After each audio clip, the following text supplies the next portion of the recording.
In the most fundamental sense, the only purpose that a woman serves is to provide other people with the opportunity to have sexual interactions with her. This is true regardless of the circumstances. Even if she makes the decision to be married, she won't automatically be entitled to any of the benefits associated with being a mother or wife right away. She is the one who is responsible for seizing these possibilities. They are not presented to her on a silver platter. Because she is essential to them in ways other than her sexual attraction, men will cling to their woman for as long as they can, even after the wall has crushed them to bits, because she is important to them in more ways than one. As a consequence of this, husbands have a propensity to remain committed to their marriages. When a woman is unable to generate any external utilities for herself other than her sexual utility, her mental health deteriorates into a crazy and diluted state where she experiences a reality that is vastly different from any other reality. This causes her to experience a reality that is vastly different from any other reality. As a result of this, she is compelled to live in a parallel universe that is incredibly distinct from every other parallel universe. Already, women live in a society that has been favorably compared to the Twilight Zone. Citation needed. This type of woman, a leftover and worthless woman, is aware of her value on some level, and this awareness manifests itself in the form of a pure and poisonous hatred for young and attractive women, as well as loathing for company. In addition, this type of woman despises the company of other people. Your time is better spent elsewhere than with a woman like this. She tries to deflect criticism for her inability to improve herself by laying it at the feet of men in general rather than taking responsibility for her own shortcomings. This is due to the fact that she is acutely aware of the fact that her very own expectations are ridiculously excessive and do not take into consideration the value that she now possesses. One of the most vociferous organizations that was opposed to first-wave feminism was made up of housewives. When I get the chance, I will need to read more about their participation in the movement and the suffragettes. Having said that, I will leave it at that for the time being. A significant corpus of counter-propaganda accurately characterized feminist women as loners who despise men and as women who feel they need to rely on men for companionship. This is due to the fact that those women were aware that they could not rely on their appearances for the rest of their lives, and they predicted that their capacity to feel self-conscious would increase as they got older. Women have a far less amount of time to enjoy their youth than males do, so society places limits on them as a result. This makes the enjoyment of their youth more difficult for women. As a direct consequence of this, women's freedom of choice is diminished. Because age-accelerating agents like processed foods, poor diets, alcoholic beverages, illicit substances, and beauty products are so widely available in today's world, an increasing number of women are reaching their reproductive prime at younger ages. This is a direct result of the widespread availability of age-accelerating agents like these things. As a direct result of this, the notion that women are fundamentally mythical has been helped to persist more widely. Women who are still alive after the wall came down can be loosely separated into two categories based on their ages.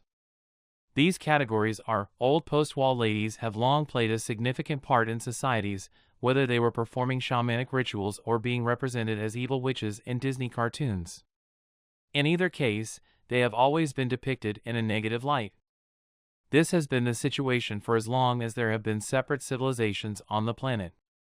The early aging of reproductive women is a tragedy in the traditional sense, with the caveat that these women choose to age more quickly than they otherwise would have if they hadn't made the choice to age prematurely. Very little time is given to a young woman to adjust to a new circumstance when her hypergamous impulses run into a roadblock during the early years of her life. She was brought up to believe that it is typical for girls to enjoy the cockroachal for some time before settling down, so this has given her the false impression that she has more time than she actually does. This is because the social norm encourages women to seek sexual fulfillment before committing to a long-term relationship with a partner. Her plan is to have a number of sexual encounters that aren't particularly serious, have a few boyfriends, and then, when she realizes the damage that sleeping with so many men and abusing so many substances has done to her body, she will start looking for a husband while she still has some of her attractive features. Her plan is to have a number of sexual encounters that aren't particularly serious, have a few boyfriends, and then, when she realizes the damage that sleeping with she has the goal of finding a partner while she still has the opportunity to do so before she completely ages out of her young beauty. This timeline is turned on its head when she approaches the wall in the cockroach phase with no major prospects in sight because she wasn't even looking for them at that point in time when she reaches that point in the process. When something like this takes place, events that took place in the past become part of the future. This occurs once the transaction has been successfully completed without any hitches. She is accustomed to a particular type of man lavishing her with attention, and when that attention is no longer forthcoming, she begins to crave the attention of any male at all. She is still choosy, but she is willing to make do with a man she looks down on because she cannot have more than one partner.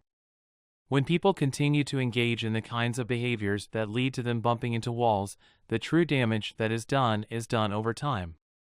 In the event that she is unable to find a man who can fulfill her requirements for a subpar man, she may turn to drugs in order to alleviate the worry that she is experiencing. Binge eating has been linked to both feelings of depression as well as a sense of being thrown around like a football on game day.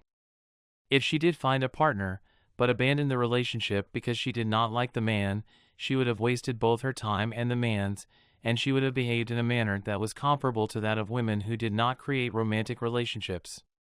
Because of two different scenarios regarding the utilization of the post-war land whale generation, the bulk of the women who were born in the 2000s are classified as land whales. Gentlemen, I beg you to put the whole thing out of your minds for the benefit of your mental health. Either one must muster some bravery and make some sacrifices for the sake of the culture of the West, or else everything will be lost. After giving it some more consideration, I've come to the conclusion that there are a great many soy lads who are ready, willing, and able to leap on these beached whales. After giving it some more thought, I've come to the conclusion that whales have beached themselves here. What are men who have high standards to do when there are fewer women who meet those standards? There is a more limited supply of attractive women to choose from. Participate in mgtow in whatever manner seems natural to you and do what you can. You can either choose to become a monk or merely have a few one-night stands as your course of action. You should never make the mistake of trying to strengthen your position aboard a ship that is in the process of sinking, regardless of how tempting it may be. It would be best if you didn't get married to these females since they are about to rip their wedding dresses and throw them through the wall.